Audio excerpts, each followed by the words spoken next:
আমি রান্না করব ছেলেদের ঐতিহ্যবাহী সাতকরা দিয়ে মাছ রান্না করব। তা যারা যারা সাতকরা চিনেন তারা তো সাতকরা চিনেনি, আর যারা চিনেন না তারা উপলব্ধি করেন আমি কিভাবে রান্না করি, দেখতে থাকুন। তো আসসালামু আলাইকুম, রাহি রাইফা ব্লগ চ্যানেলে আবারও সবাইকে ওয়েলকাম জানাচ্ছি। কেমন আছো সবাই? আশা করি কাছে এবং দূরে যে যেখানে আছো আল্লাহর অশেষ রহমতে সবাই ভালো আছো। আমি আলহামদুলিল্লাহ তোমাদের দোয়ায় বরাবরের মতো বেশ ভালো আছি। তো আমি এখনও ঈদের পরে আমার বাবার বাড়িতে 3 থেকে 4টা বিয়ে, 2টা চাচাতো বোনের বিয়ে, একটা মামাতো বোনের বিয়ে। বিয়ের জন্য আমি মামাতো ভাইয়ের বিয়ের জন্য আমি এখনও আমার বাসায় যেতে পারিনি, এখনও বাবার বাড়ি আছি। আর মেন বাচ্চাদের স্কুল ছুটি, তাই না, গ্রীষ্মকালীন ছুটি এবং কুরবানির ঈদের ছুটি, দুটো মিলে এখনও গ্রামেই আছি।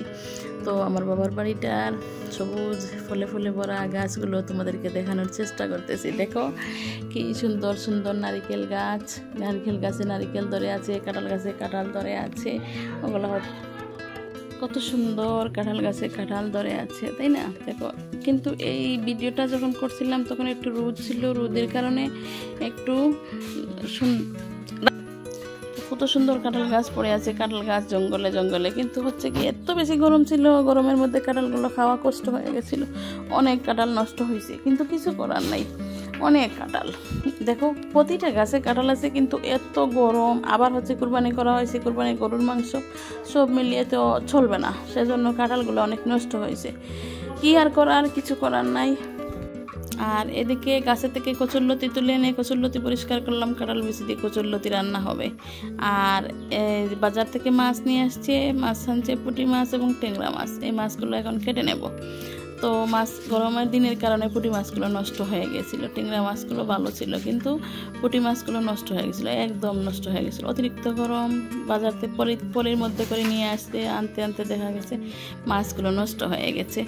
তো আমি মাছগুলো অফ ক্যামেরায় কেটে নিয়েছি, ওগুলো কাটা দেখাবো না। মাছগুলো নষ্ট হয়ে গেছে, ঠিক ভালো হয় নাই।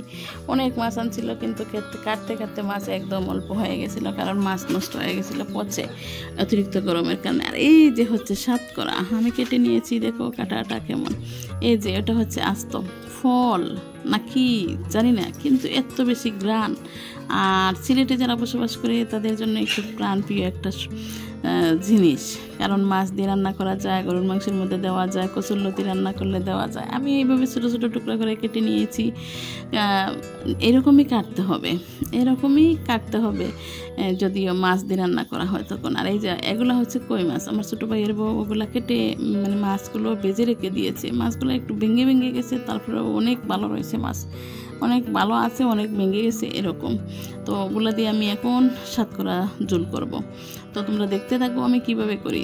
সাতকরা তা প্রতিটা ডিস্ট্রিক্টে নাই, কিন্তু যে ডিস্ট্রিক্টে আছে, যারা যারা চিনো তারা তা চিনোই। আর যারা চিনো না, যদি পারো একবার খেয়ে দেখো, এত বেশি স্বাদ, এই স্বাদ বুলার না, অনেক টেস্ট।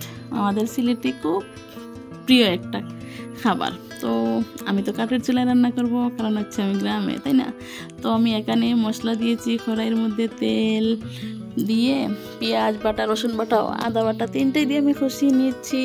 তারপর ভালো করে কষানো হয়ে গেলে তারপর আমি সাতকরা দিয়ে দেবো। সাতকরাটা সিদ্ধ হওয়া পর্যন্ত আমাকে অপেক্ষা করতে হবে। তারপর দিয়ে দেবো আমি মাছ, বেজে রাখা মাছটা বেজে নিলে সাতকরা দিয়ে রান্না করতে স্বাদ হয় বেশি। আর কাঁচা মাছ দিও, মাছটা ভাজা মাছ দিয়ে রান্না করলে টেস্ট হয় বেশি, কিন্তু কাঁচা মাছ দিয়ে রান্না করলে অতটা টেস্টি হয় না। তো আমি গ্রামে আসছি, তো ভয়েস ওভারটা দিতে আমার অত বেশি কষ্ট হচ্ছে, আমি কেটে কেটে দিচ্ছি, প্লাস বারে বারে আমার দিতে হচ্ছে, এত বেশি কষ্ট হয় ভয়েস ওভার দিতে, সেজন্য ভিডিওই দিতে পারি না। কি আর করার, কিছু করার নাই। ভিডিও যদি প্রত্যেক দিন দিতে পারতেছি না, কারণ আমি যখন বাসায় ছিলাম প্রত্যেক দিন ভিডিও দিয়েছি, কিন্তু এখন বাড়িতে আসার পর প্রত্যেক দিন ভিডিও দিতে পারতেছি না, শুধু ভয়েস ওভারের জন্য। ভয়েস ওভার দেওয়া যায় না, বাচ্চারা আছে আশেপাশে, সব কিছু মিলে, গ্রাম তো গ্রামে, তাই না? তো আমি মশলাটা ভালো করে কষিয়ে নিয়েছি, বরাবরের মতো মাছ যেভাবে রান্না করে সেইভাবে পেঁয়াজ রসুন আদা বাটা দিয়ে আমি মশলাটা কষিয়ে নিয়ে তারপর শুকনো মশলাগুলো দিয়ে দিয়েছি। মরিচ গুঁড়া দিয়েছি, ধনিয়া গুঁড়া দিয়েছি, জিরা গুঁড়া দিয়েছি, লবণ দিয়েছি, হলুদের গুঁড়া দিয়েছি।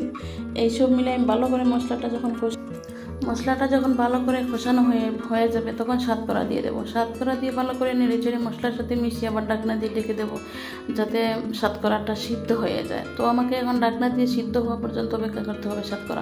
শতকরা দিয়ে মাছ রান্না করে কে খেয়েছেন জানি না, কমেন্টে জানাবেন।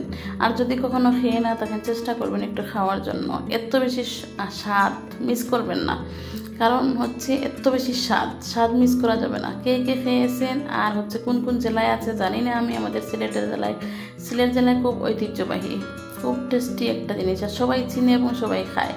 গরুর মাংস দিয়েও খাওয়া যায়, কচুরলতি দিয়ে রান্না করে খাওয়া যায়, মাছ ভুনা করে খাওয়া যায়, অনেক সবজির সাথেও খায় মানুষ, যার যে পছন্দ সেরকম। কিন্তু এত বেশি গ্রাম এই জিনিসটার মধ্যে, এটা সবজি বলে না আর ফল বলে কিছুই জানি না, আর কোথায় ধরে তাও জানি না, শুধু হাটে উঠে আমরা নিয়ে এসে কিনে খাই। তো দেখো এরকম করতে করতে আমি মাছ দিয়ে দিয়েছি, আমার শতকরা সিদ্ধ হয়ে গেছে। এখন মাছ তো হচ্ছে শতকরা সিদ্ধ হয়ে যাওয়ার পর মাছ দিয়ে দিয়েছি। মাছ তো ভেজে রাখা, মাছটা যখন ভাপ উঠে গেছে তখন একটু জল দিয়ে দেবো। জলটা একটু বেশি করে দেবো, কেন জানো? শতকরা দিয়ে মাছ যখন একটু ভালো করে জাল দিতে হবে, এই জালের জন্য, যাতে জাল ভালো করে দেওয়ার জন্য মাছ এবং শতকরার গ্রানটা যেন বাইর হয়, শতকরার গ্রান বাইর হওয়ার জন্য মেন। তো আমি এখন ভালো করে ঝাল দিয়ে দেবো। এখন একটু ঢাকনা দিয়ে ভালো করে আমি হিট দিয়ে দেবো। আর হচ্ছে আমি কাঠের চুলায় রান্না করছি, কাঠের চুলায় রান্নার তো স্বাদই আলাদা, তাই না? আবার হচ্ছে শতকরা মাছ অনেক টেস্টি হবে। তোমরা যারা খাও নাই এখনও খেতে পারো, খেয়ে দেখতে পারো কেমন হয়। একটু সংগ্রহ করো যাদের এলাকায় শতকরাটা নাই। তো কোন কোন এলাকা থেকে দেখছো আমার ভিডিওটি তোমরা আমাকে জানাবে, আর কোন কোন এলাকায় শতকরা আছে তোমরা একটু জানাবে। তো দেখো কথা বলতে বলতে আমার শতকরার ঝোলটা হয়ে গেছে আলহামদুলিল্লাহ। এখন আমি একটা বাটিতে সার্ভ করে নিচ্ছি।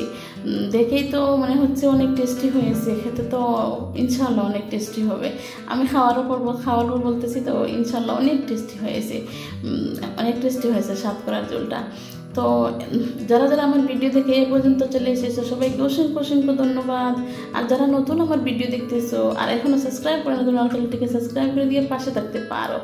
আর যারা আমার ভিডিও দেখো সুন্দর একটি কমেন্ট করে যেও, বড় করে কমেন্ট করার প্রয়োজন নাই, ছোট্ট করে কমেন্ট করলেও হবে। আমি জানি সবাই ব্যস্ত, আমরা বসে ভিডিও দেখি না আর কমেন্ট করতে পারি না। সুন্দর ভিডিও রিলেটেড কমেন্ট করবো, সেই কমেন্টের সময় আমাদের নেই।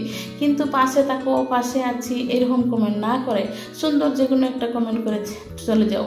আমি তোমাদের সেই কমেন্ট ধরে তোমাদের ভিডিও আমি ফুল ওয়াচ করে দেবো ইনশাল্লাহ। আমি যার ভিডিও দেখি ফুল ওয়াচ করে দেখি, তোমরাও আমার ভিডিওটি ফুল ওয়াচ করে দেখবে। আর পাশে আছি, পাশে থাকো এই কথাটা লিখবে না কমেন্টের মধ্যে। এগুলো হচ্ছে ইউটিউব স্প্যাম কমেন্ট ধরে, আর আমাদের সমস্যা হয়, সবারই সমস্যা। তোমরা ভালো থাকবে, সুস্থ থাকবে, আর আমার ভিডিওটি ফুল ওয়াচ করে দেখবে। আল্লাহ হাফেজ।